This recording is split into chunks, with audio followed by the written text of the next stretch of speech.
Senhor, quantas coisas maravilhosas o Senhor tem deixado aqui para nós, Senhor. Algumas bem claras e fáceis de entender, outras mais escondidas, mais enigmáticas, mas tudo dependendo do Senhor revelar para nós. Nós pedimos a Tua presença aqui nesta manhã, abre o nosso entendimento, ó Deus, que o nosso coração também possa ter um desejo ardente por conhecer a Ti, Senhor. Ó Deus, que tempos também importantes que nós estamos vivendo, em que muitas dessas coisas vão começar a acontecer, Senhor. Ó Deus, por isso nós precisamos mais ainda da Tua revelação, mais ainda, Senhor, de uma disposição, de uma atitude interior, ó Deus, para que realmente possamos andar contigo e não falhar, Senhor. Nós não queremos falhar, queremos, ó Deus, ser aprovados por Ti, queremos agradar a Ti, queremos cumprir o Teu plano, Senhor. Em nome de Jesus, pedimos a Tua bênção e a Tua ajuda conosco nesta manhã. Amém. Bom, nós estamos então com folha nova, mais uma etapa aqui no livro de Ezequiel. A gente tem falado sobre esses pontos da restauração e cada parte, quando Ezequiel tem vários capítulos, né, que nós estamos estudando, e cada parte, ou cada capítulo, ou 2 capítulos, fala sobre um desses aspectos em mais detalhes. Então, agora nós estamos na última parte do livro de Ezequiel, na verdade são 9 capítulos, que são uma visão. Começa no capítulo 40, Ezequiel 40, e vai até o final do livro, de 40 a 48, e essa parte, esses 9 capítulos, são uma visão, todinha uma visão. E Ezequiel, ele teve várias visões, tem várias coisas, né? Nós já falamos sobre isso, né? Várias maneiras que Deus deu a palavra para ele, mas na verdade assim, que são visões específicas, nós temos 4 visões no livro de Ezequiel, também já mencionei isso. São 4 visões. Aquela primeira visão no capítulo 1, que ele vê os querubins, e vê as rodas, e vê Deus sentado no trono, capítulo 1.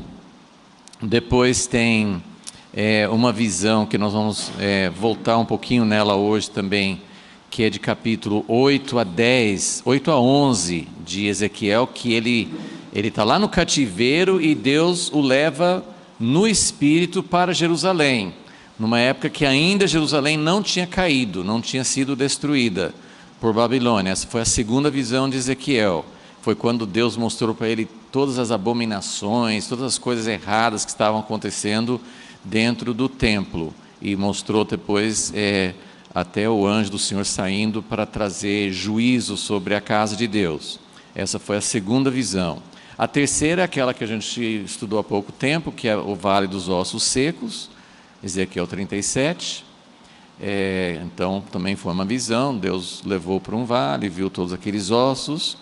E agora a quarta, que é essa que começa no capítulo 40, que ele vai ver toda a casa de Deus, ele vai ter uma visão. A gente geralmente chama assim, uma visão do novo templo, mas ele vê outras coisas, ele não vê só o templo, ele vê toda a restauração. Tanto é que nessa folha do esboço que eu dei para vocês, eu chamei essa parte da visão final da restauração, porque tudo que nós estamos estudando a partir do capítulo 33 está falando sobre restauração, e tem vários aspectos da restauração, mas nessa visão ele vê o final, ele vê tudo, vamos dizer assim, vê tudo pronto já, né? Como se ele pudesse ver já tudo feito do jeito que Deus queria. E só, então, desses itens aqui, nós estamos vendo exatamente o último item, que o templo é onde Deus vai habitar. Então, nós temos todos esses aspectos que ele já tinha falado. Vai falar também sobre o reinado, Deus como rei em Israel, mas vai dar ênfase especial à habitação. Então, isso é mais para vocês terem uma visão dentro desse contexto de restauração, Todos esses passos anteriores foram essenciais. Tinha que voltar à terra. Deus tinha que cuidar do seu povo como pastor. Tinha que haver uma purificação e uma nova aliança com o seu povo. Tinha que ter um fim definitivo aos inimigos, né? Que nós vimos mais detalhes na última coisa que nós acabamos de estudar, 38 e 39. Tinha que ter um final, assim, para Deus trazer seu reino, não pode ter mais essas ameaças, essas lutas. Não, tem que chegar a um ponto onde não tem mais inimigos. E agora nós estamos vendo, então, ele vai dar uma visão do final de tudo dentro do plano de Deus, como ele queria. Agora, só algumas coisas assim, antes de começar. Primeiro, eu não vou fazer um estudo, podem ficar tranquilos, eu não vou fazer um estudo detalhado disso aqui. Não é o meu objetivo. Quem está acompanhando há muito tempo sabe que quando a gente passou por Êxodo, a gente não estudou o tabernáculo, todas as medidas do tabernáculo, nós pulamos essa parte. Nós estamos estudando o plano de Deus, a história. Então, esses 9 capítulos, é uma daquelas partes assim que você lê assim, então eu medi, tinha 50 côvados para lá e 100 para lá e não sei o quê, e você vai lendo, por mais que você pare e tente visualizar, você não consegue, é muito difícil. E até assim, para a gente ficar um pouquinho mais consolado com a nossa incapacidade, assim, os peritos, assim, já... Claro, tem as pessoas, você vai estudar, você vai ver um comentário, eles têm os desenhos, eles têm os diagramas, eles tentaram pegar o que está escrito aqui, como já fizeram, eles fazem isso com o tabernáculo de Moisés, fazem com o templo de Salomão, né? Os estudiosos, eles tentam reconstruir, e tem as pessoas, né, quem vai para Israel, por exemplo, uma visita obrigatória, um lugar lá no deserto, onde eles fizeram um modelo do tabernáculo. Então, você vai lá e vê assim, tudo feito nas medidas, do jeito que a gente consegue entender, né? Mas do jeito assim, tudo dentro das medidas. Então, você visita lá dentro das proporções. Esse aqui é o tamanho, esse aqui é o altar, ficava aqui. Então, é melhor ainda do que você vê, né? Às vezes, hoje tem os recursos de 3D, você vê no YouTube as pessoas mostrando lá dentro e tal, tem todos esses recursos, mas você vê, é melhor ainda. E já tentaram fazer isso com esse templo de Ezequiel, mas as pessoas que fazem, confessam, assim, não tenho certeza se é exatamente assim, porque tem muitos detalhes escritos, muitas medidas, mas tem muita dificuldade às vezes de transformar aquilo realmente exatamente. Então, mas não é meu objetivo tentar desvendar, primeiro porque também tem muita coisa que todos os estudiosos concordam assim, que é muito difícil saber exatamente como aplicar. Então, até a primeira coisa que nós vamos ver aqui no esboço são 4 formas diferentes de interpretar essa visão. Tem 4 maneiras diferentes de interpretar. Então, nós não vamos tentar fazer um estudo de todas as medidas, eu nem vou reproduzir para vocês os modelos que existem, porque assim, a ideia nossa aqui nós estamos falando sobre coisas do fim, mas a ideia nossa é entender, nós estamos estudando a história, nós estamos dentro do período do cativeiro, então não vamos perder a ideia assim, de que o que nós estamos querendo ver aqui, o que é que Deus estava fazendo. A gente não tem muita história do cativeiro, tem um pouco em Daniel, que é o nosso próximo passo. Depois que terminar aqui, nós vamos para Daniel. Daniel tem algumas histórias do que aconteceu durante o cativeiro em Babilônia. É o único livro. Em Jeremias a gente já falou um pouquinho, Ezequiel é durante o período do cativeiro, mas Ezequiel quase não tem história, não tem muito relato do que estava acontecendo. A gente pega algumas coisas, mas o que nós estamos estudando em Ezequiel?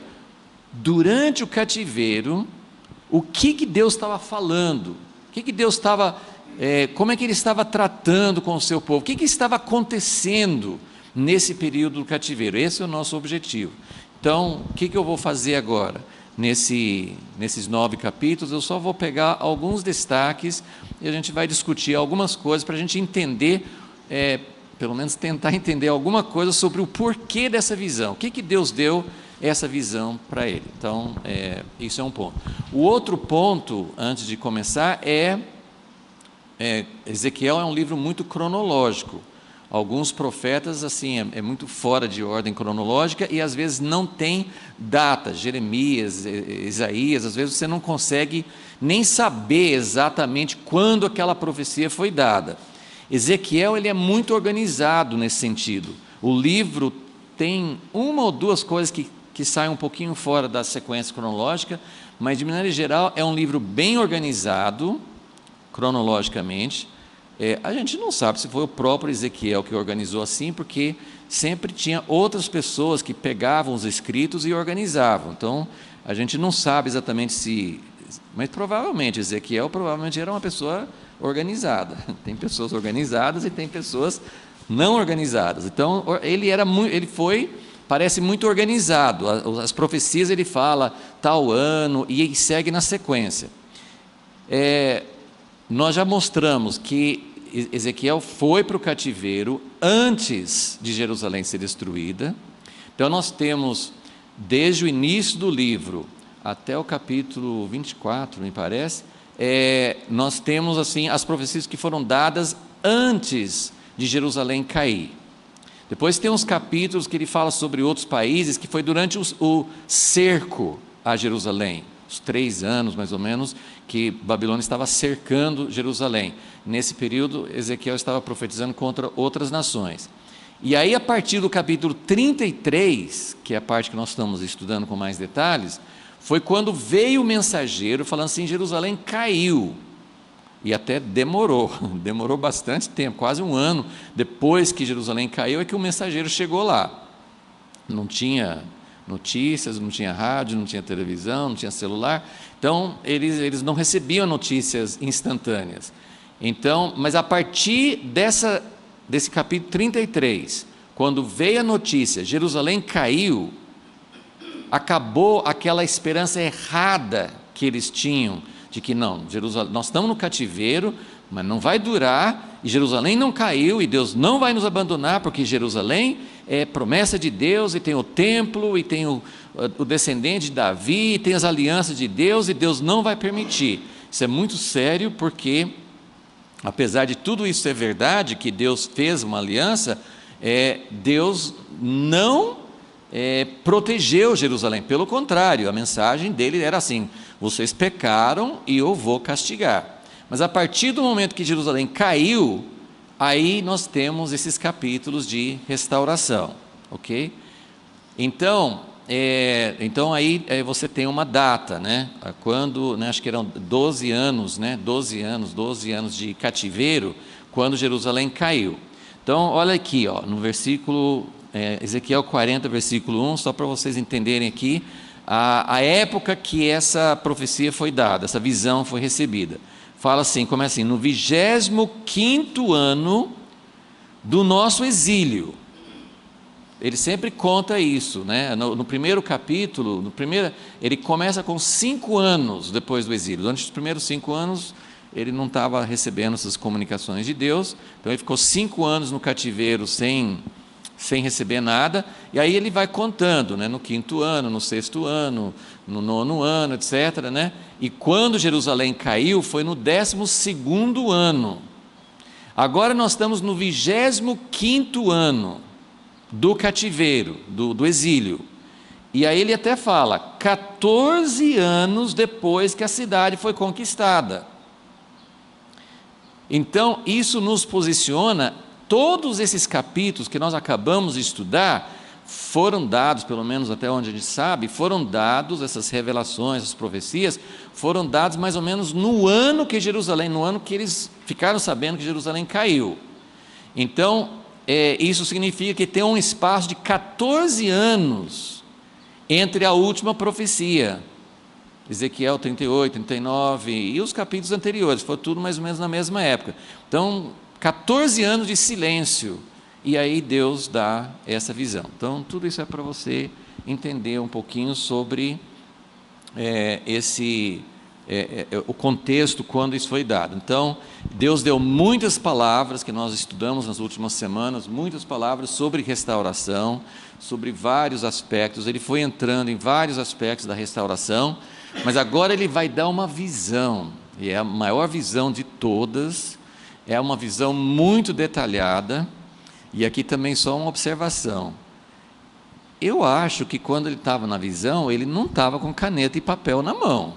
Eu acho que não. E eu fico lendo essas coisas e falo assim, meu Senhor, como é que você lembra que ele mediu a entrada, que eram tantos côvados para cá e quantos côvados para lá? Ele lembra tudo. E, aliás, Moisés foi lá no monte também, foi a mesma coisa.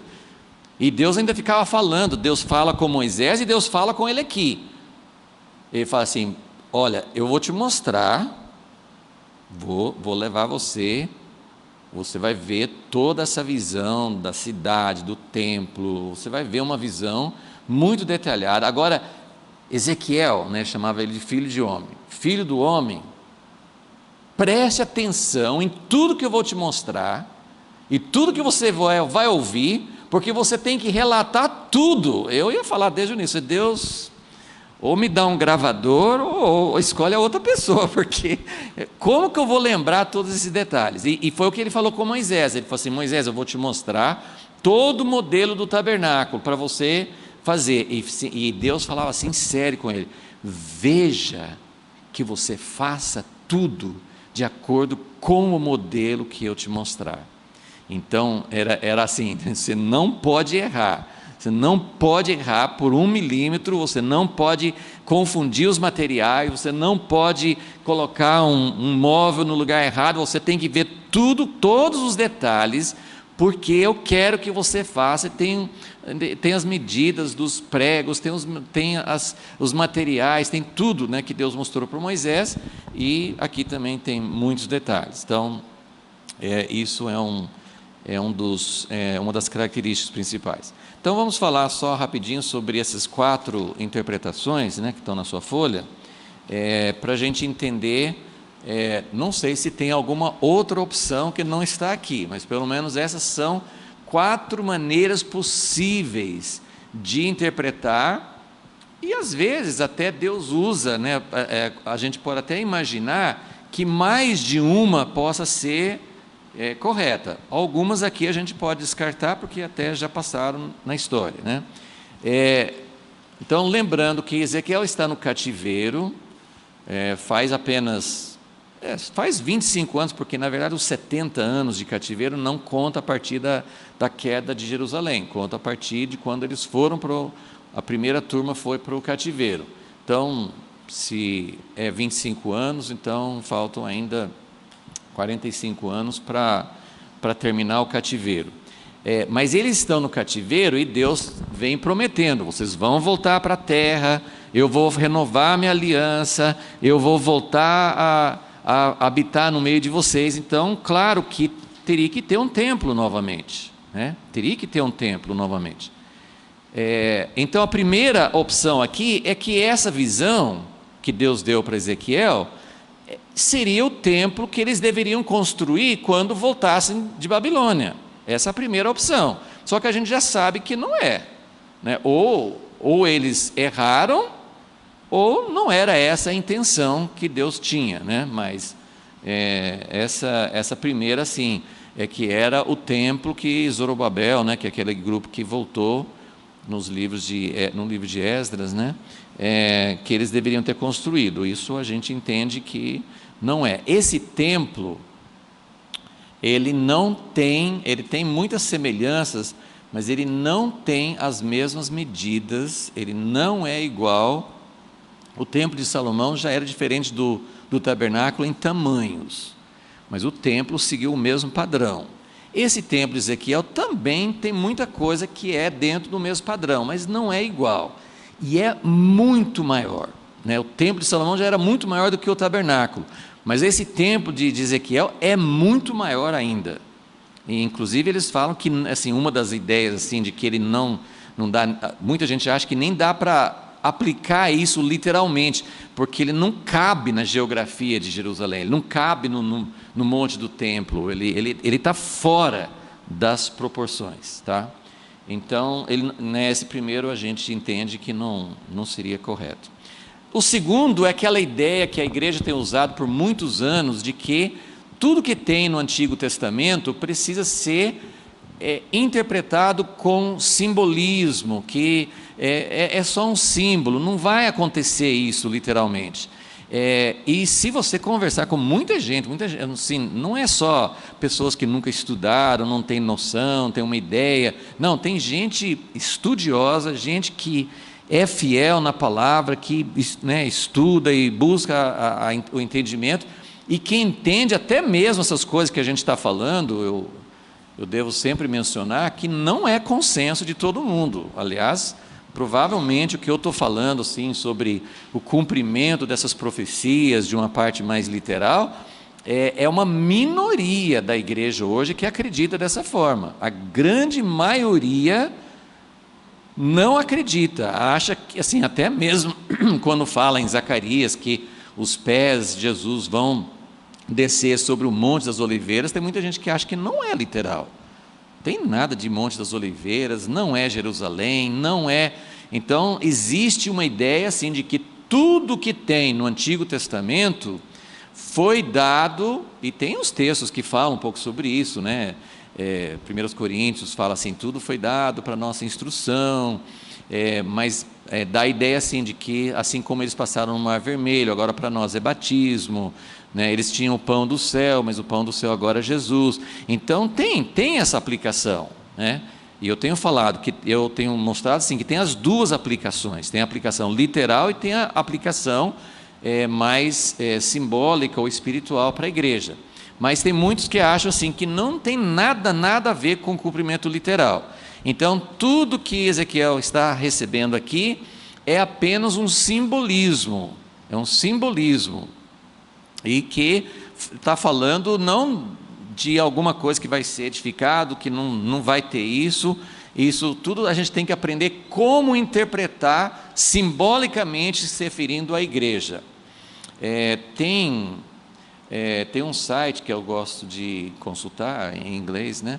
Mas assim, tem um site assim, bem interessante.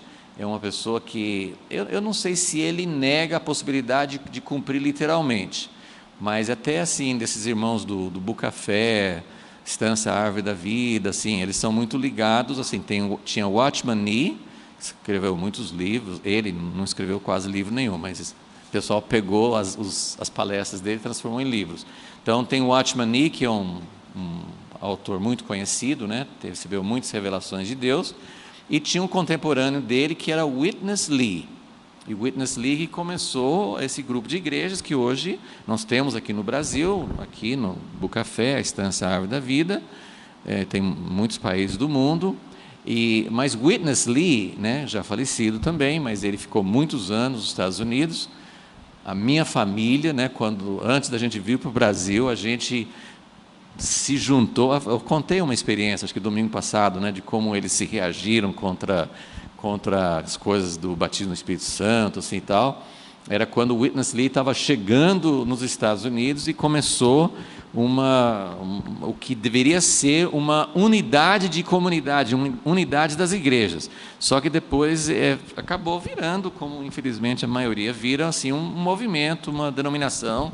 E alguns irmãos que a gente se relaciona aqui em Americana, e a gente conhece outros, assim, eles mesmos reconhecem, a gente era muito fechado, eles têm aberto os olhos para entender que eles acabaram ficando muito fechados. Mas esse Witness Lee, ele tinha um ministério maravilhoso na palavra, e ele tem, né, chama Living Stream, né, corrente viva na internet, e ele tem estudos sobre a Bíblia inteira. Então eu fui pesquisar o que ele fala sobre o templo de Ezequiel.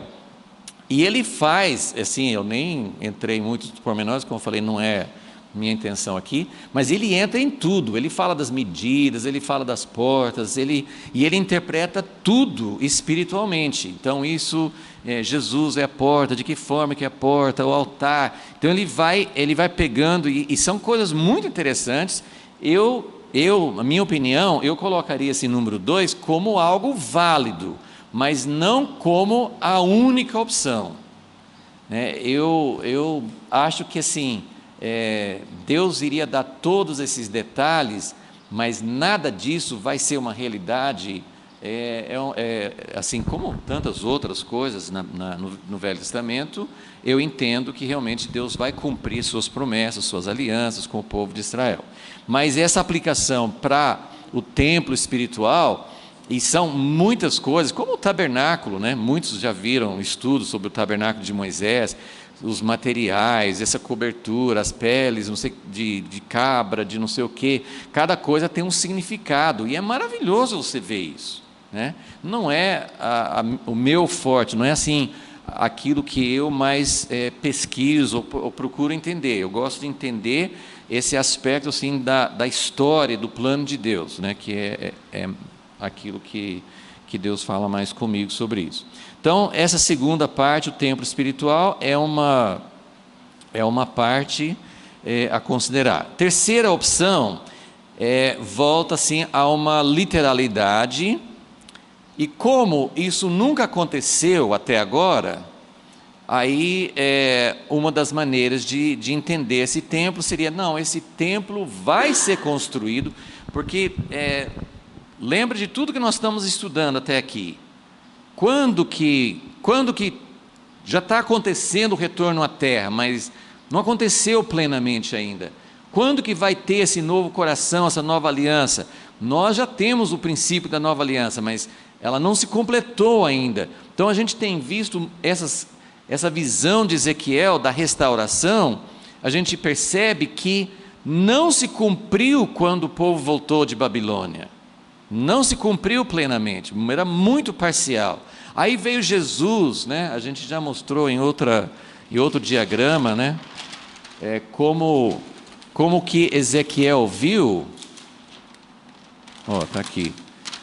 O que Ezequiel viu, ele viu assim mais resumido. Ele viu assim, nós estamos no cativeiro, vai ter um retorno, depois do retorno vai ter a nova aliança, aí Deus vai restaurar o reino em Israel, e aí Deus vai pôr seu reino em toda a terra. Ele viu assim meio simplificado, e aí nós mostramos assim, sim, teve um retorno do cativeiro de Babilônia, mas aí veio Jesus, e aí veio a nova aliança em Jesus.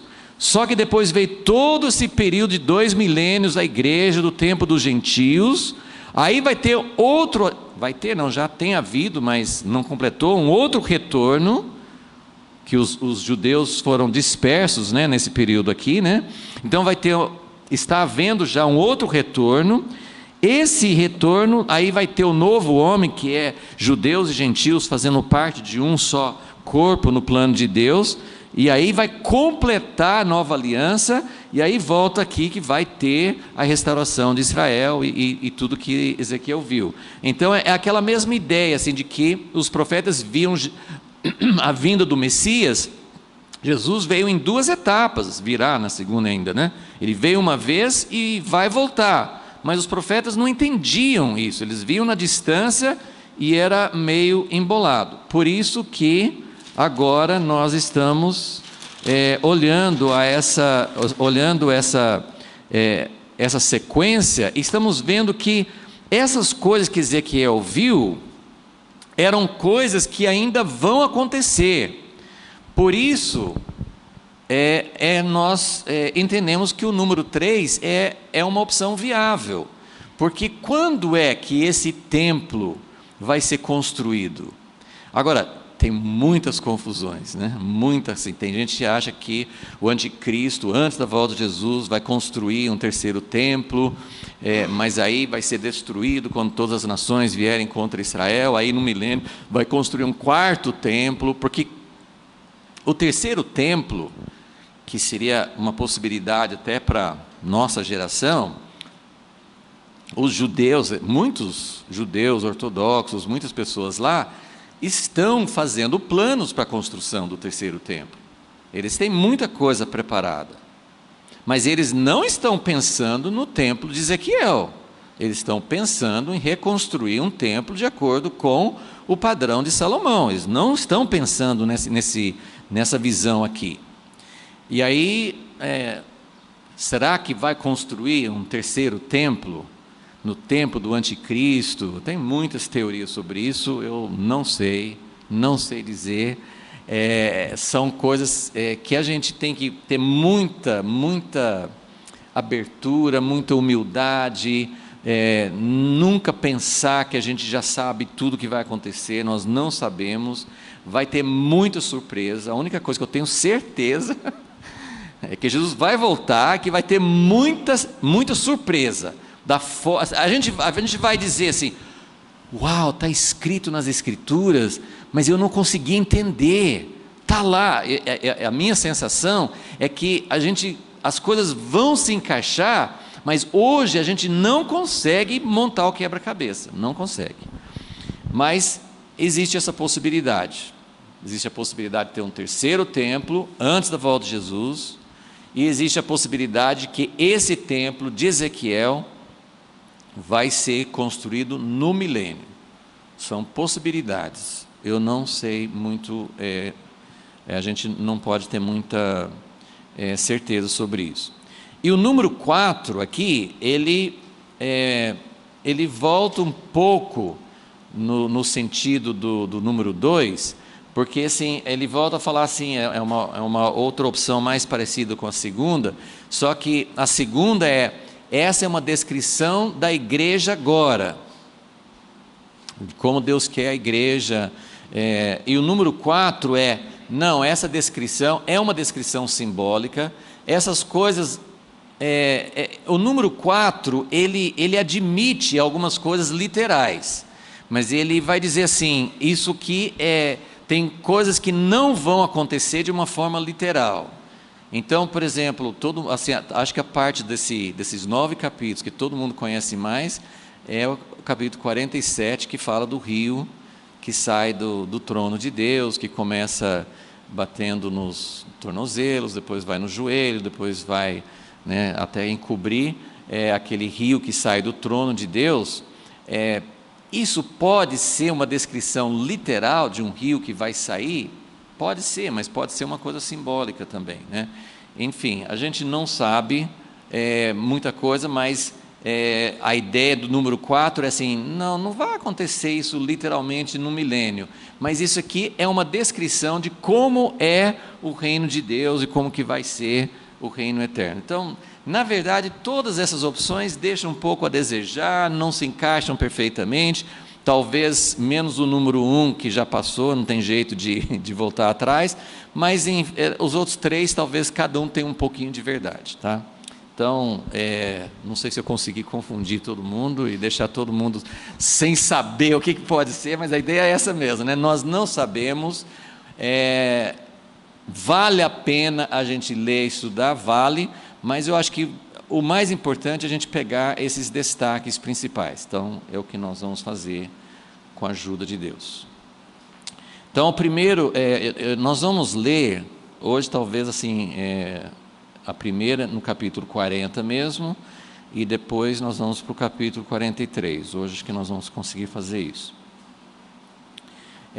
Então, nós já lemos no início do versículo 1, ele define, né, o tempo quando isso aconteceu, no 25º ano, princípio do ano, no 10º dia do mês, 14 anos depois que a cidade foi conquistada. Nesse mesmo dia, veio sobre mim a mão do Senhor. Então, as experiências de Ezequiel eram muito fortes, né? Ele sentia assim, acho que no capítulo 8, né, quando Deus leva para o templo e ele vê as abominações lá, fala que Deus pegou pelos cachos dos cabelos dele, né, e levantou como se fosse, sei lá, uma águia assim, né, levantou e voou com ele desde o cativeiro onde ele estava lá para a Babilônia.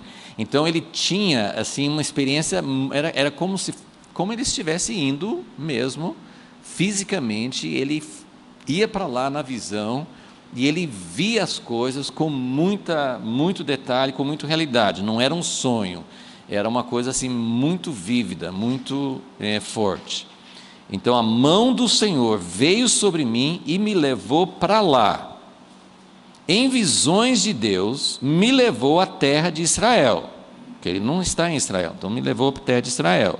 Agora sim, né, da outra vez que ele foi, ele viu Jerusalém, o templo, antes de serem destruídos. Agora não, já tinha sido destruído, mas ele está vendo uma coisa que não tem nada a ver com o que existia lá naquele momento. Então, ele me pôs sobre um monte muito alto. Depois nós vamos mostrar que isso tem várias semelhanças entre essa visão e Apocalipse 21. Apocalipse 21, João é levado para um monte muito alto, quando ele vê a Nova Jerusalém descendo do céu. Então tem muitas semelhanças entre essa visão e a visão, isso vai ser um outro assunto, mas Israel, na verdade, não tem monte muito alto, e aqui, em nenhum lugar desses 9 capítulos, ele chama esse lugar de Sião ou Jerusalém, ele não usa esses nomes, mas a gente entende que é lá.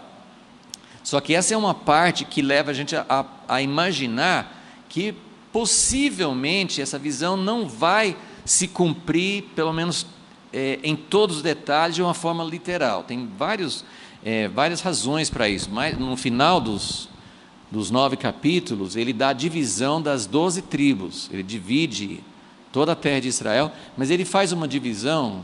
Quantos de vocês lembram assim, como que eram feitas as capitanias hereditárias no Brasil? Né, tinha uma faixa, assim, não era o Brasil todo naquela época, e fazia umas faixas bem horizontais, assim, bem retas, né? É mais ou menos assim que ele divide. Quem sabe como é que foi dividido no tempo de Josué, não tinha nada a ver. E essa divisão que ele faz, nessa visão aqui, é uma divisão desse jeito, assim, uma faixa horizontal, sem nenhuma consideração de acidentes geográficos, de rios, de montanhas, de nada, simplesmente faz uma faixa assim. Então é uma coisa que não, assim, são opiniões, né? Mas não parece ser uma coisa muito literal, parece uma coisa mais simbólica. Israel não tinha um monte alto, não tem um monte alto. Tem lá no norte, fronteira com a Síria, tem o Monte Hermon, né? Que é um pouco mais alto, mas mesmo assim não é tão alto. Agora, o monte da cidade de Deus, Jerusalém, é numa elevação, mas não é uma elevação tão alta. E o Monte Sião, coitadinho, nem parece monte, né? O Monte Sião é assim, é uma elevaçãozinha, né? Assim, não dá essa impressão de monte. No entanto, nas visões de Deus, Isaías 2, que fala do reino de Deus eterno, fala assim: o monte da casa de Deus será elevado acima de todos os montes.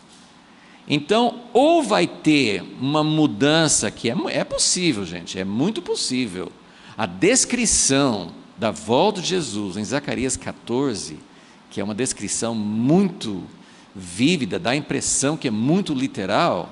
Ele fala de Jesus voltar para o Monte das Oliveiras, ele fala que vai ter um terremoto que vai dividir, vai ter quase que um abismo, né, entre as duas partes. Então, pode ser que tenha, como no tempo do dilúvio, pode ser que tenha assim umas mexidas na terra, né, terremotos e uma parte se elevando. Outra coisa que vocês querem dar uma olhadinha, Zacarias 14, porque guarde aí, né, o lugar em Ezequiel 40, que nós já vamos voltar. Mas em Zacarias 14, a gente está sempre falando sobre isso, mas acho que é bom a gente ler aqui. Ele fala, Zacarias 14, 2, que ele vai juntar todas as nações para a peleja contra Jerusalém. Ele fala assim de muito sofrimento nisso, né? Antes de Jesus voltar, a cidade será tomada, as casas serão saqueadas, as mulheres forçadas, metade da cidade irá para o exílio, mas o restante do povo não será expulso da cidade. Então o Senhor sairá e pelejará contra essas nações, como pelejou no dia da batalha. Então, isso aqui dá uma visão de Jesus voltando e lutando contra essas nações. Versículo 4: naquele dia estarão os seus pés sobre o Monte das Oliveiras, que está defronte de Jerusalém. Isso aqui é bem como é mesmo a geografia. Quem já foi lá, né, você tem a cidade de Jerusalém, inclusive o Monte do Templo, tem uma descida, onde tem aquele vale do Cedron, e onde tinha o vale de Inom, onde eles faziam, queimavam, né, cadáveres e lixos e tal, assim, na descida do Monte do Templo. E aí sobe de novo, tem um cemitério onde os judeus que eles acreditam, né, muitos judeus acreditam nessa profecia, que Jesus ia voltar no Monte das Oliveiras, e do Monte das Oliveiras ele vai para Jerusalém para reinar. Então eles fizeram um cemitério dos judeus ali, porque aí na ressurreição eles vão ser os primeiros, vão estar ali pertinho de Jesus, já para, opa, estou aqui, já estamos juntos, fazemos parte da entrada triunfal. Então tem essa descida, a subir, assim, tem o cemitério, e em cima tem o Monte das Oliveiras. Então quando você sobe nos Montes das Oliveiras, agora lembra, gente, nada dessas coisas são altas, é tudo morro baixinho, assim, é coisa pequena, não é assim, no Brasil, outros lugares que você conhece, montanhas mesmo, assim, você pensa, isso aqui é uma elevaçãozinha, é um outeirinho, né? Assim, é uma coisa que é muito, muito baixo. Mas do Monte das Oliveiras você olha para a cidade de Jerusalém. Então, isso que ele está falando assim, que está de frente de Jerusalém para o Oriente, que é essa ideia. Isso vai ficar muito forte em Ezequiel, que Deus entra no seu templo do Oriente. E aqui combina com isso aqui, que do lado do Oriente tem o Monte das Oliveiras, e o Monte das Oliveiras já é na direção, ele desce e vai em direção a Jerusalém. O Monte das Oliveiras será fendido pelo meio, para o oriente e para o ocidente.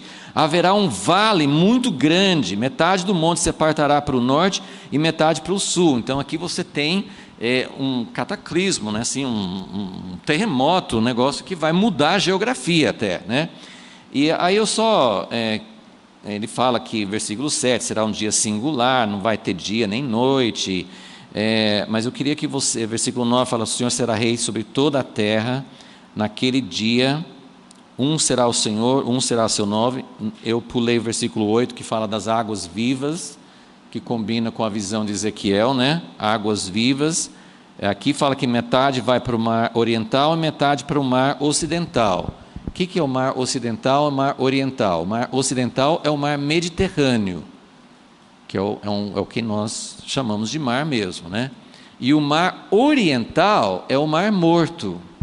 Na visão de Ezequiel, as águas só vão para o lado do mar morto, mas são detalhes que às vezes um vê uma parte ou outra. Mas eu queria que vocês vissem o versículo 10. Toda a terra em redor, então você tem Jesus voltando, desce no Monte das Oliveiras, vai para Jerusalém, vai ter esse terremoto, vai ter esse vale, né, tal. Aí ele fala: toda a terra em redor se tornará em planície.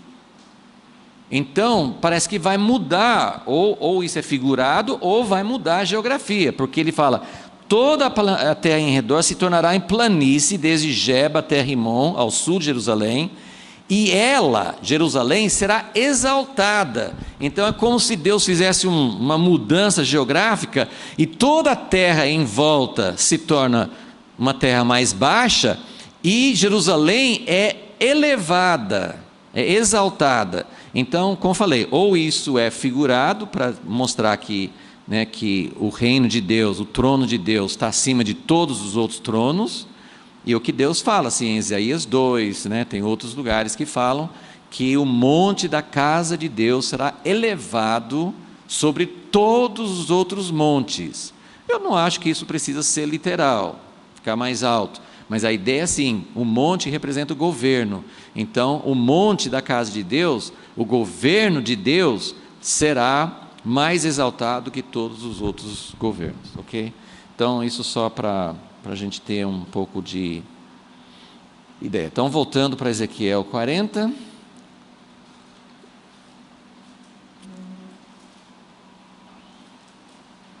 Nós estamos no versículo 2. em visões de Deus, me levou à terra de Israel e me pôs sobre um monte muito alto.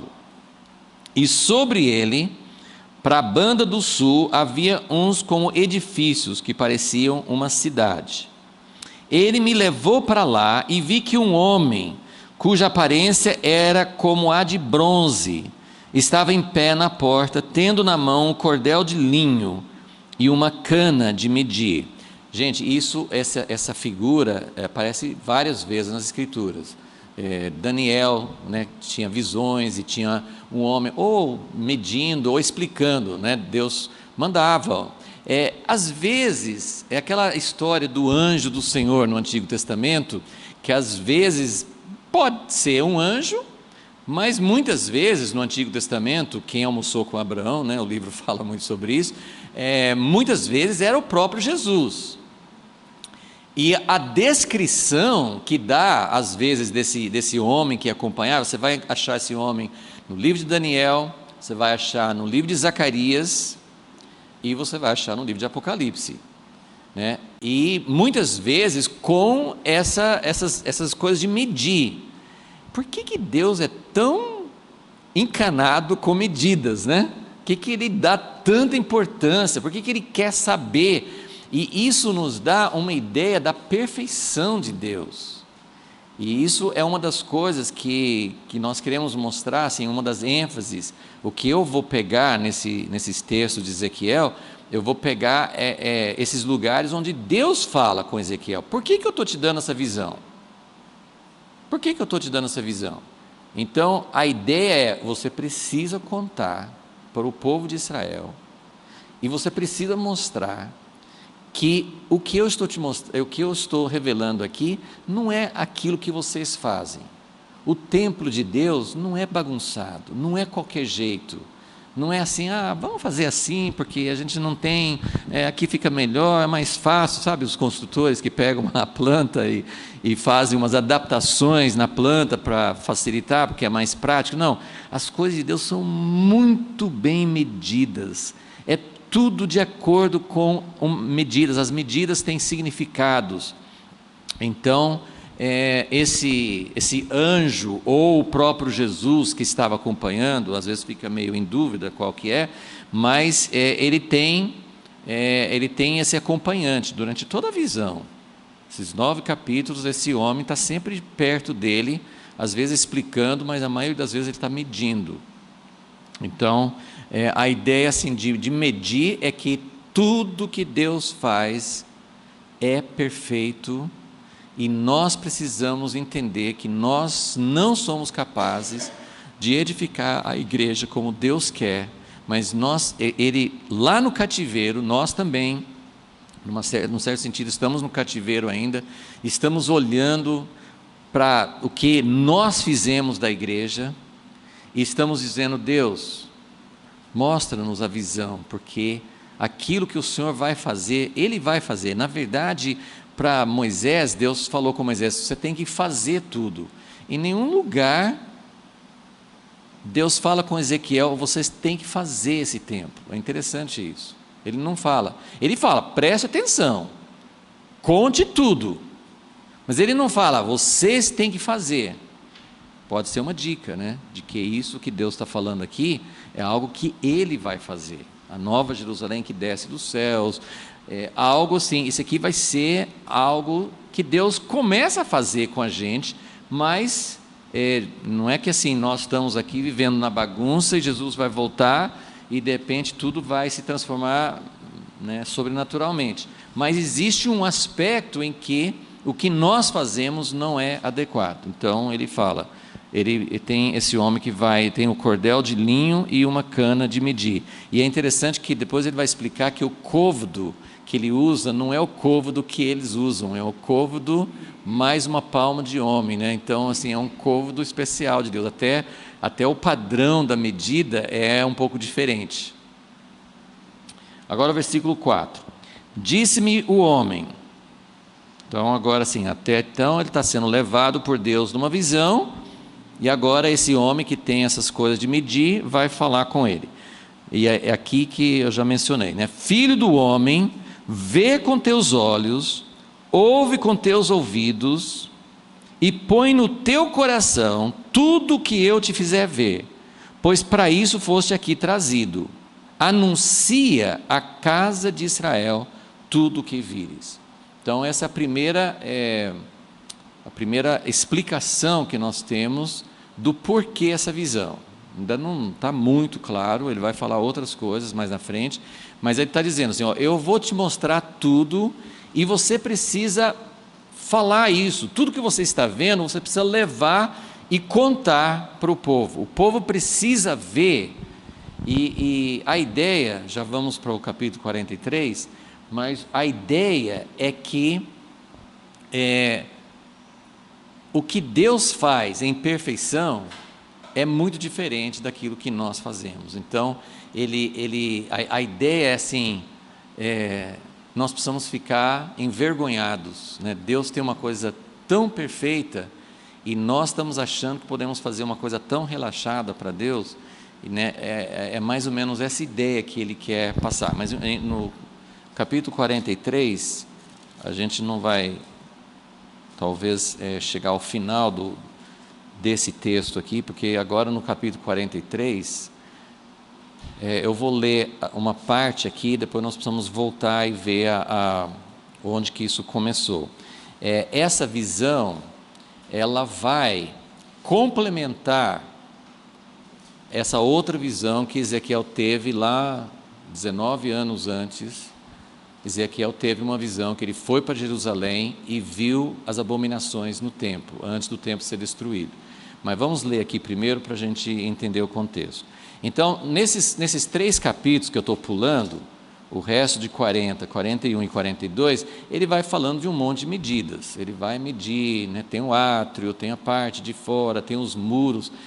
Depois talvez a gente comente sobre isso, mas, gente, os muros são muito largos. Eles têm, não sei se transformando em metro, eu não sei se é 10 metros de espessura, 10 metros de altura, eu não sei se é esse número, mas vamos supor, 10 metros de altura e 10 metros de espessura. É um muro muito assim, a ideia é assim, eu quero fazer uma separação entre minha santidade e a impureza, vocês não vão mais bagunçar e profanar o meu nome, vai ter um muro que ninguém passa. Então ele fica medindo essas coisas e mostrando tudo isso. Aí ele chega, vamos só ler no 42:15 para vocês verem onde que ele termina as medidas. Acabando ele, 42:15, acabando ele de medir o templo interior, fez-me sair pela porta cuja face olha para o oriente e mediu em redor. Só para vocês verem assim, que ele vai sair, ele termina, ele vê todos os lados do templo, né? O templo tudo tem 4 lados, né? Mas só tem portas para o lado do norte, do sul e do oriente. Para o lado do fundo, vamos dizer assim, do ocidente, não tem porta. Então, tem portas do lado do norte, do sul e do oriente. E ele termina essa etapa de medição aqui pela porta cuja face olha para o oriente. Agora 43:1. Então me levou à porta que olha para o oriente. E agora ele vai ter a parte mais fantástica de toda a visão. E eu vi a glória do Deus de Israel, que vinha do oriente. A sua voz era como a voz de muitas águas, e a terra resplandeceu por causa da sua glória. Onde que eu tinha colocado isso aqui? Que no final de tudo, os eventos finais, que a gente não sabe exatamente a sequência, mas o final é a glória de Deus que vem em Israel, nós estamos vendo aqui, e que resplandece em toda a terra.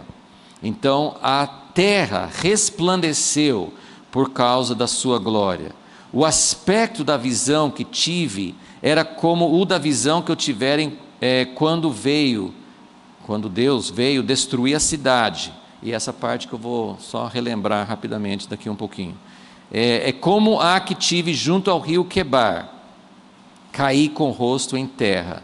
Todas as vezes, né, a gente nunca vai acostumar com a glória de Deus, nunca vai ser uma coisa comum. Gente, Ezequiel viu muitas vezes a glória de Deus. Todas as vezes que ele via, ele caía de rosto em terra. Isso aqui não é coisa superficial, banal, comum. Isso aqui é coisa fantástica. Caí com o rosto em terra. A glória do Senhor entrou no templo pela porta que olha para o oriente, que é o que olha para o nascer do sol, né? Então ele olha para o oriente. Então o Espírito me levantou e me levou ao átrio interior, e a glória do Senhor encheu o templo, que nem na visão Ezequiel era capaz de levantar e andar para dentro do templo. Então, o Espírito, ele caiu, né? E isso que aconteceu com Daniel, isso que aconteceu com João, né? Todas as vezes que vê a glória de Deus, assim, você desmaia, você não é capaz. É impossível a gente, né, por isso nós precisamos também de corpos glorificados, né? Porque assim, esse corpo nosso não suporta a visão da glória de Deus. Mas o Espírito me levantou e me levou ao átrio interior, e a glória do Senhor encheu o templo. Então a glória do Senhor entrou pelo templo, versículo 4, aí a glória do Senhor encheu o templo. Enquanto o homem estava em pé ao meu lado, esse homem que não desgruda dele, né? Está sempre ao seu lado, né? Enquanto o homem estava em pé ao meu lado, ouvi uma voz que me foi dirigida de dentro do templo. Então isso aqui que dá a impressão que o homem era um anjo, né? Ou ele está vendo Jesus e Deus como separados, que também é meio difícil da gente entender, né? Mas, assim, o homem, esse ser angelical, está do lado dele, mas lá de dentro, que a glória do Senhor encheu o templo, lá de dentro sai uma voz, que é a voz de Deus. Gente, não é impressionante? Pode ser uma visão, mas é muito impressionante. É uma coisa, assim, que a gente nem consegue imaginar.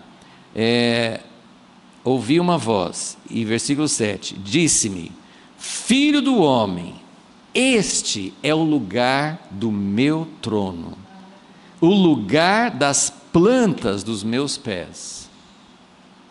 Aqui habitarei no meio dos filhos de Israel para sempre.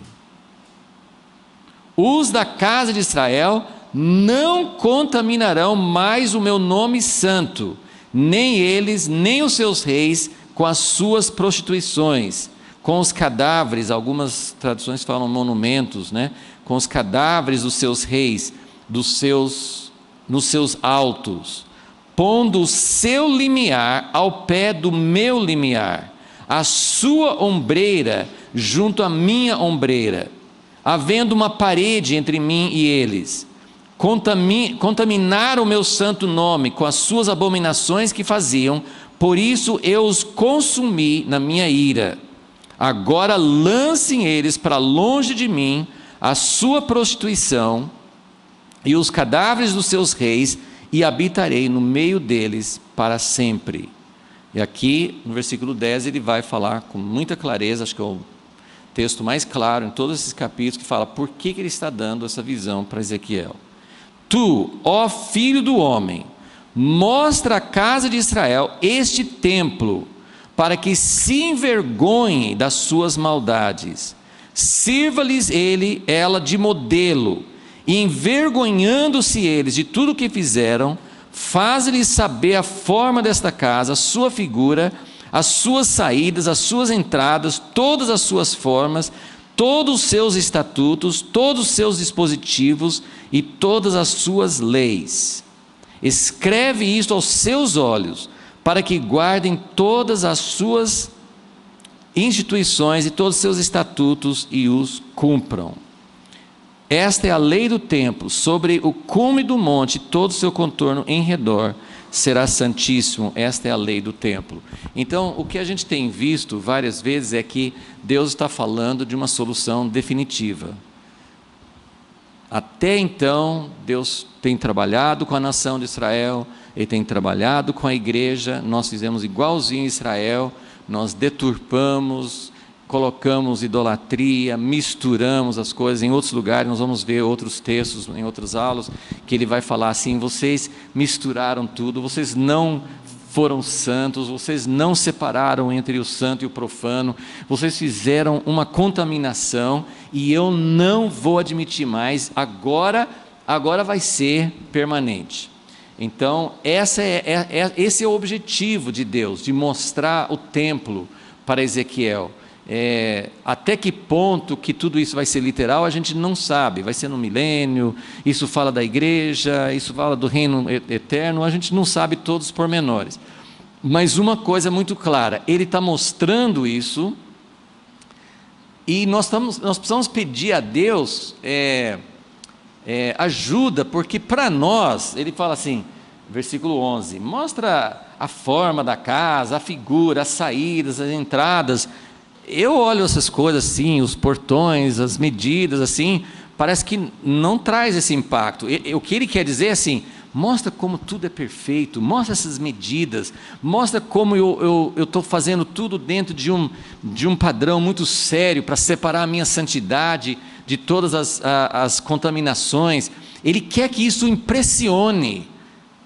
Assim, a ideia aqui é nem que isso não seja exatamente literal, não estou dizendo que não é, mas nem que isso não seja tão literal. Essa visão precisa impactar vocês, precisa mostrar que eu vou habitar, eu venho para trazer minha glória para a terra, quando eu souber que vai ter uma separação e não vai mais profanar o meu nome como antes. Então, só rapidinho, estamos no final, mas eu queria voltar com vocês nessa outra visão que ele teve, porque nós falamos sobre essa visão já, mas eu não sei se vocês se lembram, mas vamos lá para o capítulo. Essa visão começa no capítulo 8 de Ezequiel.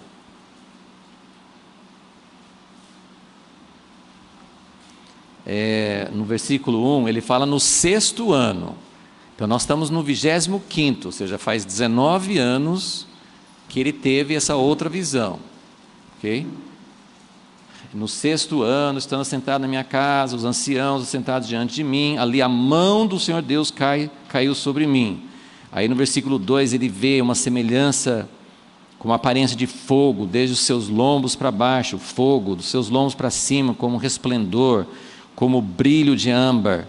Estendeu a forma de uma mão, me tomou pelos cabelos da cabeça, o Espírito me levantou entre o céu e a terra, me trouxe a Jerusalém em visões de Deus. Então eu não vou reler, não daria tempo, mas ele gasta capítulo 8, ele começa falando assim: eu vou te mostrar uma coisa terrível. Ele mostra uma abominação. Você acha que isso é terrível? Eu vou te mostrar algo pior.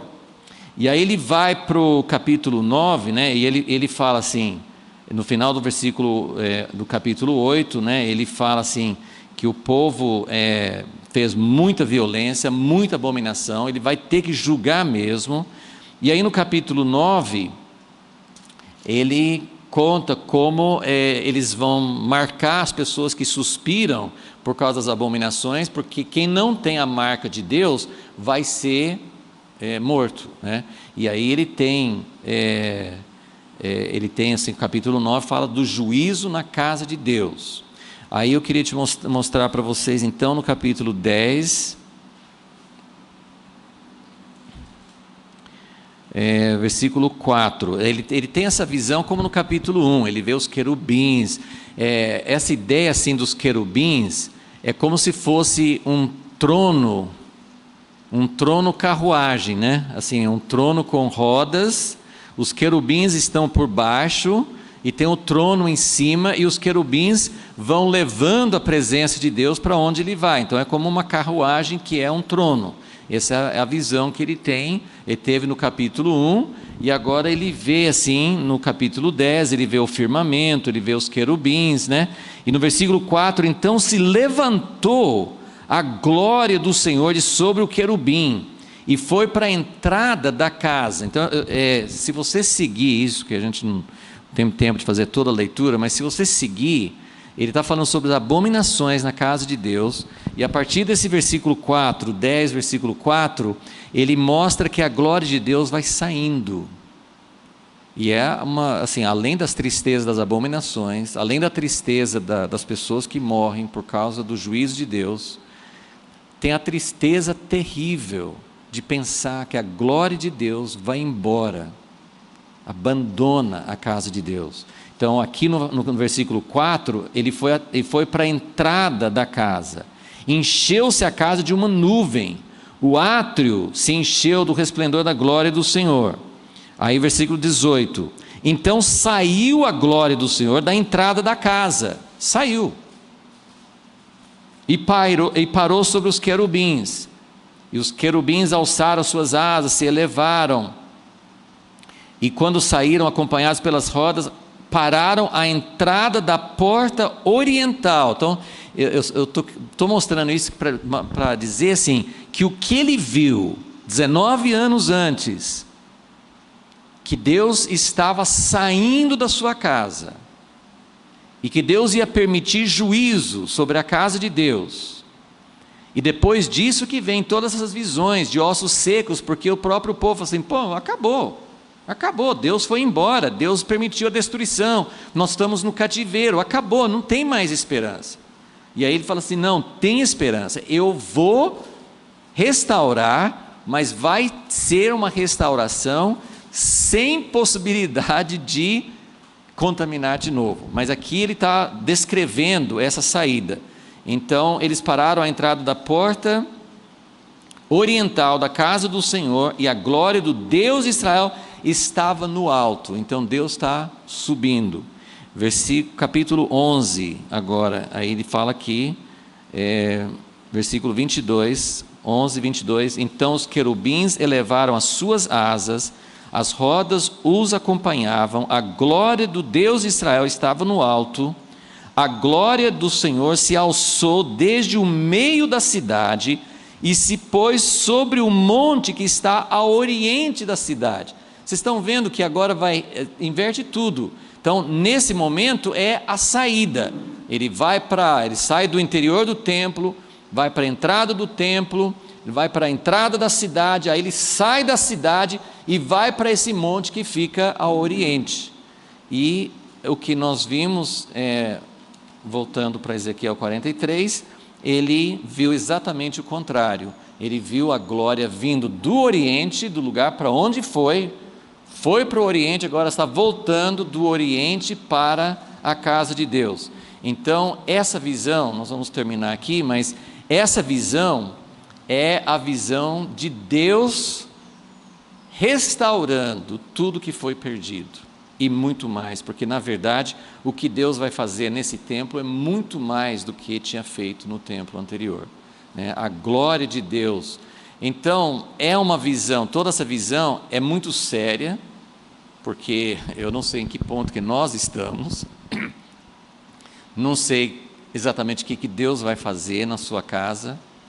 A gente não tem uma coisa tão clara hoje, Deus não está mais no meio da igreja, não, Deus tem visitado, tem havido presença de Deus, mas nós temos visto muito essa mistura que tinha nessa época, muita mistura, muita contaminação, e Deus está falando assim, eu vou fazer algo que vai inverter esse processo totalmente, né? A essência da visão de Ezequiel eu vou fazer todos esses pontos de restauração, eu vou trazer de volta para a terra, eu vou fazer uma nova aliança, eu vou livrar de todos os inimigos, e eu vou trazer a minha glória de volta para a terra. Mas para isso precisa ter uma limpeza, precisa ter algo muito forte, e Deus está dando essa visão para Ezequiel no cativeiro, falando assim, mostra essa visão, e vamos terminar com esse pensamento, versículo 43, 11, versículo 10, mostra a casa de Israel esse templo, para que se envergonhe das suas maldades, Sirva-lhes ela de modelo, e envergonhando-se eles de tudo que fizeram, faz-lhes saber a forma, né?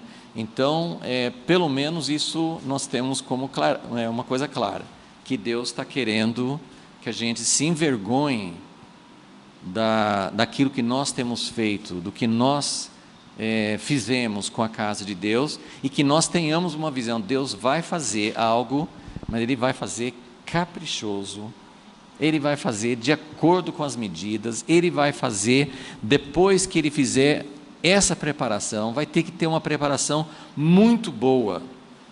Esses últimos capítulos de Ezequiel, eles vêm depois de tudo isso.